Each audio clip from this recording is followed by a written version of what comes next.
Eddy. Mr. Which you have to substantiate. The structured abductions.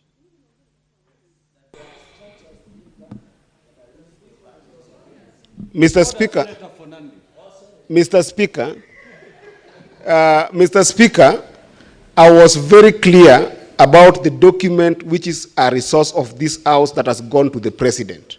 In that document, we were very clear about a number of issues that we complained about. Unless Senator Gloria was not in this House to listen to what was being discussed in this House, Mr. Speaker, I am very clear in my mind, Mr. Speaker. And Mr. Speaker, let me say this, Mr. Speaker.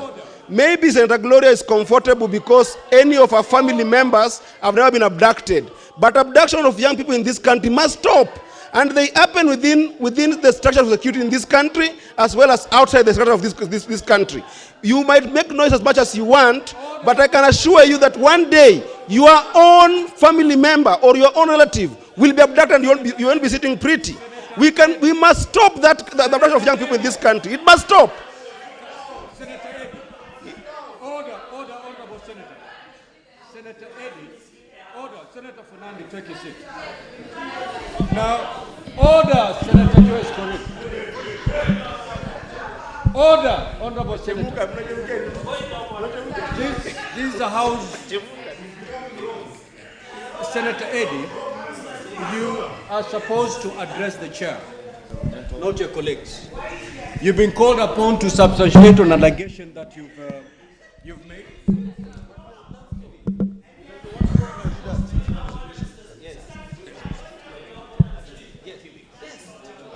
Order, honorable senators. Mr. Speaker. Sit down, Senator Eddy. Where are you going? Sit down. Sit down. The chair is speaking. Senator for Kilifi, let the chair handle this. Now, Senator Roba rose on a point of order on this allegation that you've said there are structured abductions within the system. So, you've been called upon to substantiate those allegations. What did you mean by structured abductions within government? Instead of responding to that, you've been shouting back at your colleagues. Proceed, Senator Eddy, to substantiate. If you're not in a position to do that today, you know exactly what to do. Mr. Speaker, Mr. Speaker, Can the senator be heard inside? Mr. Speaker, it is not my role as a senator of Migori to focus the senator or Ruba in this house. I refer to a resolution of this house, Mr. Speaker, that is a property of the house passed by all of us. And that resolution, Mr. Speaker, that resolution, if you read it, Mr. Speaker, it talks about abductions and killings that this Senate was tired of, addressed to government. Mr. Speaker, if it is addressed to government, Mr. Speaker, and it has not been responded to, Mr. Speaker. Senator Eddy, order. Senator Joyce, I caution you. You proceed, I'll throw you out of the chamber. Now, Senator Eddy, look for that document and read the particular resolution that you're relying on. And I'm giving you to do that tomorrow. You may not be able to get the document right away. Look for that document and read that particular resolution that supports your allegation. Mr. Speaker, let's proceed. Have a seat. Mr. Speaker, I hadn't finished. They ate on my time, Mr. Speaker. They ate on my time. Sit down. Take your seat. Mr. Speaker, you're giving them so they ate on my time. Take your seat. Senator Omtata. Senator for Kilifi, you know there is no senator on their feet. You cannot raise on a point of order. No, he was still standing there when you refused me. Yeah, but he... Proceed. I did not refuse you. You don't catch my eye. Proceed, Senator Omtata.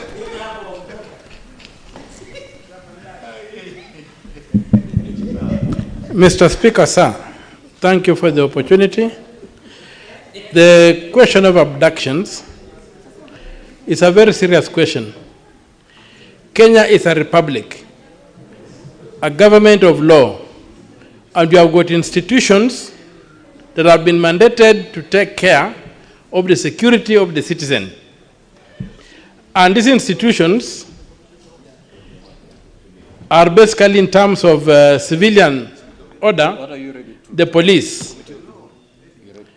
Our streets cannot be an area where people can abduct others, disappear others, run illegitimate detention centers, and then release them, and there are no consequences.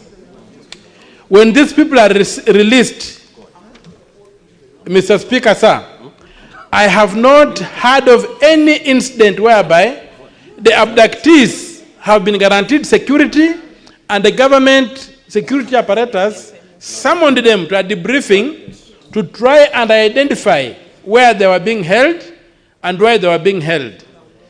And that points to collusion by the police in the ongoing abductions.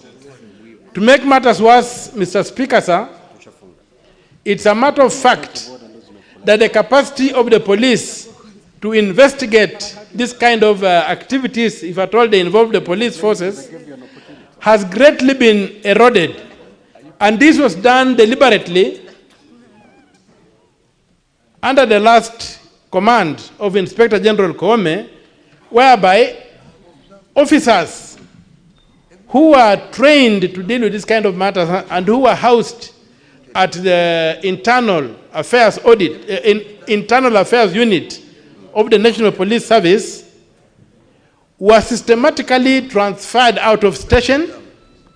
The unit was starved of funds, and it's a pale shadow of what it was when it was set up, with the intention that should any security forces step out of the law, they would be dealt with